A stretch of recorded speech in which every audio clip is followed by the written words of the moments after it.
Amis internautes, n'oubliez pas de liker, de vous abonner et de cliquer sur la note de notification pour ne rien rater. Le président du Sénat, le véritable pivot institutionnel. Le règlement intérieur place le président du Sénat au centre du fonctionnement quotidien de l'institution, mais dans un système où son pouvoir s'exerce avec le bureau et pour les décisions importantes avec la plénière. Le bureau comprend le président, le vice-président et le rapporteur. Le président et le vice-président sont élus parmi les membres de droit du Sénat. Le bureau est chargé de la direction et de la gestion des affaires du Sénat. Source: Règlement intérieur du Sénat, adopté le 30 juillet 2026. Ses principaux leviers. 1. Direction politique et représentation. Le président du Sénat, il dirige le Sénat. Il représente le Sénat dans la vie politique nationale et, si nécessaire, internationale. Il incarne donc la parole institutionnelle du Sénat, sans se confondre avec une parole partisane. 2. Maîtrise du calendrier institutionnel. Il convoque les sessions ordinaires. Il convoque les sessions extraordinaires après avis du bureau. Il préside les sessions et les séances plénières. Il peut être à l'initiative d'une session extraordinaire. Il intervient dans l'organisation de l'ordre du jour, lequel peut être complété en cours de session. 3. Autorité sur les débats. Lorsqu'il préside une séance, il dirige les débats, donne la parole, soumet les questions au vote lorsqu'aucun consensus n'est trouvé, proclame les résultats, fait respecter le règlement, maintient l'ordre, peut suspendre ou lever la séance, peut interrompre une intervention perturbatrice ou étrangère au sujet.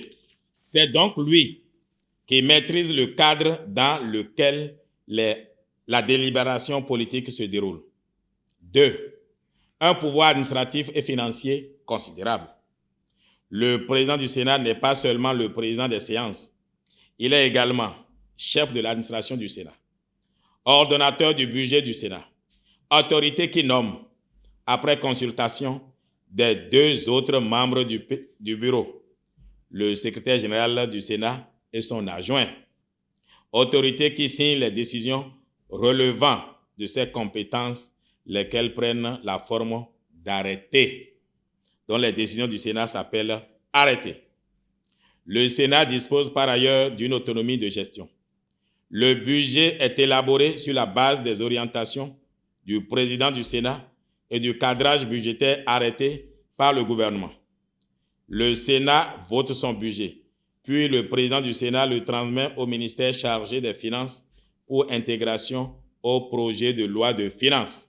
Source: Règlement intérieur du Sénat, adopté le 30 juillet 2026. Lecture stratégique. Cela signifie que le président dispose de 3 leviers complémentaires. Levier politique, représentation et orientation de l'institution. Levier institutionnel, ordre du jour, session, séance et procédure. Levier administratif, administration, secrétariat général et budget. C'est cette combinaison qui donne au poste sa puissance institutionnelle. 3. Mais le président n'est pas un président solitaire. Le président du Sénat n'est pas un président solitaire. C'est probablement le point le plus important politiquement. Le règlement organise un équilibre entre le président, le bureau et la plénière. Le président, il consulte les 2 autres membres du bureau dans plusieurs matières, agit sous l'autorité du bureau dans certaines procédures, peut déléguer certaines de ses attributions au vice-président, ne peut pas transformer seul une initiative présidentielle en décision du Sénat. Ainsi, par exemple, les sanctions politiques sont décidées par le Sénat et non par le président seul. Les sanctions politiques sont décidées par le Sénat et non son président seul. Le président reçoit ou fait traiter la saisine, notifie les faits à la personne mise en cause, désigne le sénateur rapporteur, fixe le délai d'instruction, reçoit le rapport, transmet la procédure à la plénière, notifie ensuite la décision. Mais c'est la plénière qui décide de la sanction et de sa nature. 4. Le Sénat. Beaucoup plus qu'une deuxième chambre. Le règlement lui attribue une fonction politique originale, la régulation de la vie politique nationale. Vous ne verrez aucun Sénat au monde qui ait cet attribut-là. Le Sénat doit notamment contribuer à l'unité nationale, la stabilité politique, la continuité de l'État, la défense du territoire, la sécurité publique, la démocratie, la paix, l'amélioration des mœurs politiques. Il est également chargé de veiller au respect de la trêve politique. C'est une différence majeure avec une simple chambre législative. Le Sénat devient donc une institution de régulation politique. Il peut adopter des résolutions contenant des recommandations aux acteurs politiques et aux citoyens. Il dispose également, selon le règlement, d'un pouvoir de suspension ou de retrait de droits politiques ou civiques à l'encontre de certains acteurs politiques dans les conditions prévues par la Constitution et le règlement intérieur. Source: règlement intérieur du Sénat adopté le 30 juillet 2026. 5. Le mécanisme de pacte de responsabilité républicaine. C'est l'un des outils politiques les plus intéressants du règlement. Le Sénat peut servir d'intermédiaire institutionnel entre le gouvernement et l'opposition. Lorsque le président de la République le sollicite, le bureau du Sénat désigne un ou plusieurs sénateurs facilitateurs.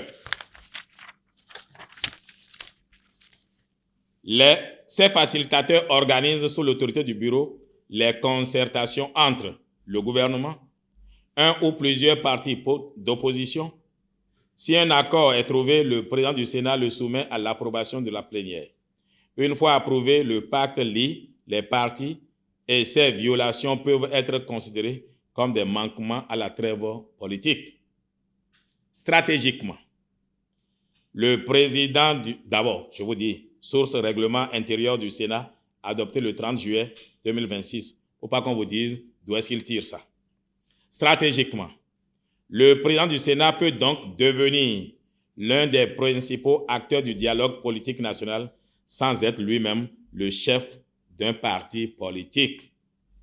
C'est une position particulièrement importante, arbitre institutionnel plutôt qu'acteur partisan. 6. Le Sénat dispose également d'un pouvoir législatif stratégique. Le règlement donne au Sénat un rôle particulièrement important sur 3 catégories de lois. Loi constitutionnelle, loi électorale, loi organisant la vie des partis politiques et leurs activités. Ces textes doivent obtenir un avis de non-objection du Sénat avant leur promulgation. Le Sénat peut également demander une seconde délibération d'une loi votée par l'Assemblée nationale, à l'exception des lois de finances, lois de règlement et lois programme. La procédure peut être déclenchée notamment par au moins 5 sénateurs ou par le bureau. Le président du Sénat joue alors un rôle opérationnel central. Il reçoit le texte, peut demander leur étude par le bureau d'appui juridique ou par des experts, désigne les experts et transmet les décisions du Sénat aux autorités concernées. Source: règlement intérieur du Sénat adopté le 30 juillet 2026. 7. Le rapport de force est organisé autour du consensus. Le règlement pose un principe politique très clair. Le Sénat recherche d'abord le consensus.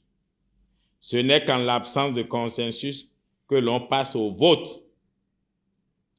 En règle générale, une décision est adoptée à la majorité des suffrages exprimés, mais en cas d'égalité, elle n'est pas adoptée.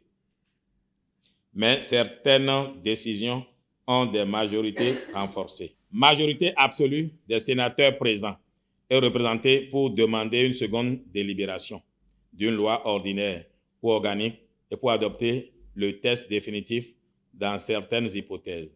Majorité des 2/3 des membres composant le Sénat pour faire objection à une loi constitutionnelle, électorale ou relative aux partis politiques. Conséquences politiques. Conséquences politiques. Le président du Sénat doit donc être avant tout un constructeur de consensus. Sa force ne réside pas seulement dans sa capacité à faire voter une décision, mais dans sa capacité à préparer les conditions permettant de parvenir à un accord avant le vote. 8. Les limites politiques à ne jamais oublier. Le règlement intérieur impose aux sénateurs une obligation fondamentale. Ils ne peuvent être ni acteurs ni partisans politiques et sont soumis à une obligation de réserve politique. Cela signifie que le Sénat doit être présenté comme une institution républicaine et non comme une structure au service d'un parti politique. Cette règle est capitale pour la communication du président du Sénat. La ligne stratégique devrait donc être: le président du Sénat défend l'institution, la République, la stabilité et la continuité de l'État. Il ne défend pas un camp politique. Cela donne beaucoup plus de poids à sa parole. 9. En résumé, la véritable architecture du pouvoir.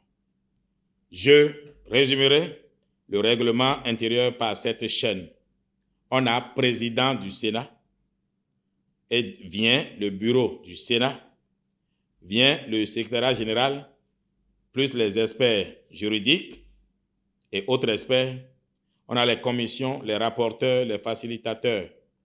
On a la plénière du Sénat. On a des décisions institutionnelles. Puis on a notification et lorsqu'il y a lieu, application par les autorités compétentes.